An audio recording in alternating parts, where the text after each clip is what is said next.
স্থান নাই। সবাই যেখানে থমকে দাঁড়ায় আমি সেখান থেকে শুরু করি। আমি সব সময় আমার দেশ, পিতামাতা, আমার সহযোদ্ধা এবং প্রশিক্ষকদের কথা মনে করে আমার দুর্বলতাকে সাহসে পরিণত করব। কঠোর পরিশ্রমে আমি মানসিকভাবে সুদৃঢ়, শারীরিকভাবে দুর্বল। আমি কে? আমি একজন তরুণ সৈনিক। কেউ আমার অস্তিত্বকে খাটো করে দেখতে পারবে না, কেউ আমার সক্ষমতাকে কোনো সীমা দিয়ে আবদ্ধ করতে পারবে না। আমার দৃঢ় আত্মবিশ্বাসী আমাকে এগিয়ে নিয়ে যাবে অসম্ভবকে সম্ভব করার পথে। পরাজয় বা পিছু হটা এসব শব্দ আমার অভিধানে নেই। ব্যর্থতা, ভুল করার সংজ্ঞা আমি জানি না।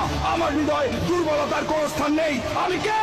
আমি একজন তরুণ সৈনিক। আমার সাথে আমার সহযোদ্ধারা আছে। ঘাম, রক্ত আর অশ্রু বিসর্জন দিয়ে জীবন বাজি রেখে তারা আমার পাশে থাকবে। আমি কখনোই তাদের শত্রুর সামনে মাথা নিচু হতে দেবো না। আমি হাসি মুখে যুদ্ধক্ষেত্রে ঝাঁপিয়ে পড়বো। যুদ্ধক্ষেত্রে আমার উপস্থিতি হবে আক্রমণাত্মক এবং হিংস্র।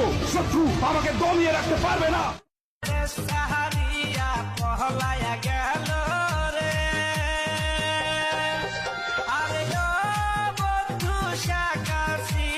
সরকার দেশের এত